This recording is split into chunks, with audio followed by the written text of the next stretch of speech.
Hey, Tessa, it's great to talk to you today. It's so nice to talk to you. Love the movie. Thank you so much. What I love about it is it's a boxing movie, so there's plenty of action, but really it's the relationships, to me, that hold the whole thing together through all three movies.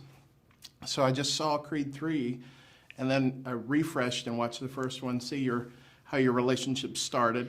So you want to look back on those three movies and see where does it, in this place you feel like your character is really in a place of contentment and kind of safety, it felt like, comfort. Yeah, I think so too.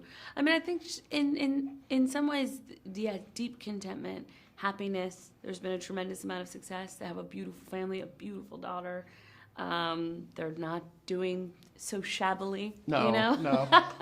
They have money, which is, right, isn't good. But I think there's also, she is getting to that point in your life when you look back on the things that the places that you imagined you might be, and some of those things line up and some of those things don't line up, and I thought that was really interesting to explore in this. And I love that it's a strong relationship with a family. It shows a very positive portrayal, of a family, and even though it's not, nobody's perfect. There's arguments and there's fights and tension, but I think it's, I just love that element that you brought to it. Thanks so much. Yeah, it's nice. The thing that you said, I think, is really true, which is these movies fundamentally are about relationships. They really are.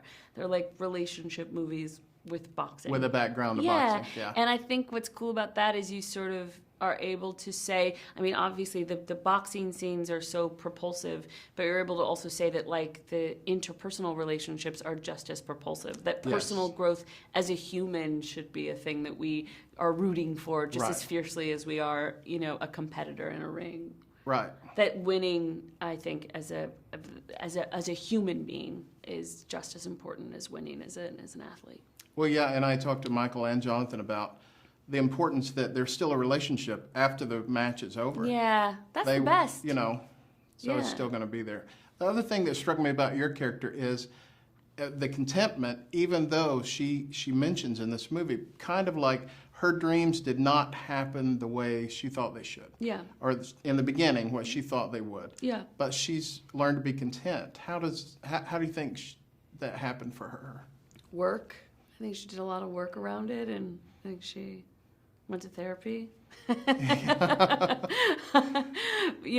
I feel like it was an interesting, we were sort of developing this film as we were still coming out of, and in some ways we're still in the throes of a pandemic, and I don't know how you experienced that time, but it was a deeply self-reflective time. Right, absolutely. And a time where we had to ask ourselves, who are we outside of what we do? When work stops, for some of us, work stopped.